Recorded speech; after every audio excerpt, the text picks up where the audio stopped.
नमस्कार, म नवीन मराजनी।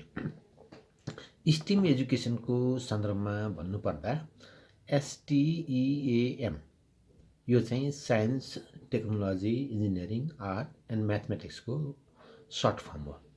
र खास गरी स्टिम एजुकेसनले अबको शिक्षा कस्तो हुनुपर्छ, क्लासरुममा कसरी पढाइनुपर्छ, विद्यार्थीले के सिक्नुपर्छ भन्ने अवधारणालाई अगाडि सार्दछ।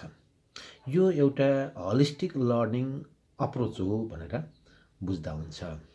हाम्रो परम्परागत जुन चलिरहेको अभ्यास छ यो चाहिँ खास गरी हाम्रो लेक्चर मेथडमा आधारित छ।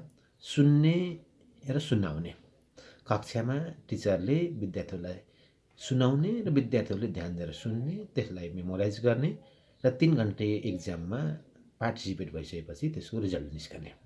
र यो विधिबाट पढाइरहँदाखेरि विद्यार्थीहरूको ट्रान्सफर्मेटिभ लर्निङ हुन सकेन। अर्थात् उनीहरूको ज्ञान चाहिँ भयो तर उनीहरूमा जुन चाहिँ परिवर्तन आउनुपर्ने हो त्यो परिवर्तन आउन सकेको हामी देख्दैनौँ।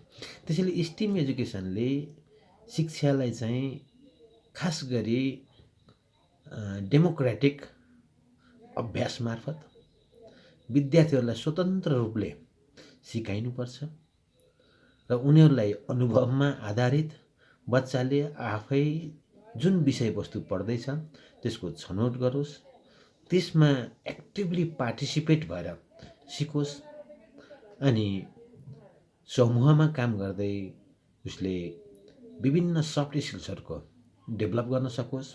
खास गरी creativity, collaboration, critical thinking, decision making, leadership skills, time management, resource management लगायतका यी विविध स्किल्सहरू हाम्रो जीवनमा आवश्यक पर्दो रहेछन् र हाम्रो परम्परागत शिक्षामा यी कुराहरूलाई हामीले क्लासरुममा भित्राएका रहेनछौँ।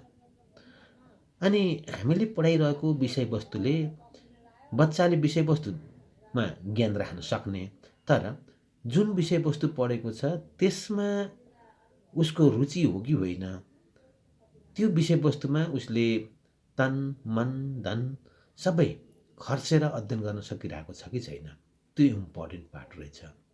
मान्छेको मानवीय भ्यालुज, मूल्यका कुराहरू, अनेस्टी, इन्टिग्रेसनका कुराहरू, इम्प्याथीका कुराहरू हाम्रो पढाइले दिन सकिरहेको छैन र यसलाई पनि हामीले हाम्रो पढाइमा सँगै जोड्नुपर्छ हैन। जुन हामी अनुशासनका कुराहरू लिइरहेका छौँ, हाम्रा पूर्वीय मान्यताका कुराहरू छन्, हाम्रो इन्डाइजिनियस नलेजका कुराहरू छन्। हाम्रा पूर्वजहरूले जुन विवेकहरू प्रयोग गरे, जुन ज्ञानहरू प्रयोग गरे, जुन आविष्कारहरू प्रयोग गरे, हामी तिनीहरूलाई बिर्सिरहेका छौँ।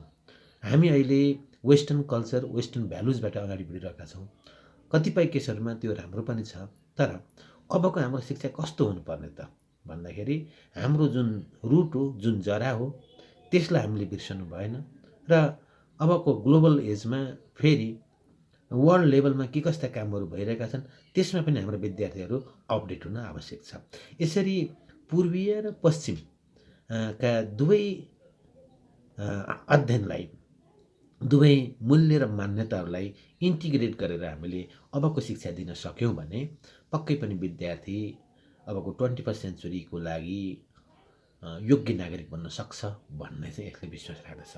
र खास गरी कन्भेन्सनल एजुकेसनमा जे जस्ता केही कमी कमजोरीका अभ्यासहरू छन्, रट्ने, रटाउने टाइपका, ती कुराहरूलाई चाहिँ कम गर्दै विद्यार्थीहरूको एक्टिभ पार्टिसिपेसनलाई इन्स्योर गर्दै मूल्याङ्कनका विविध अवधारणाहरूलाई पालना गर्दै जो सिक्ने हो त्यसले नै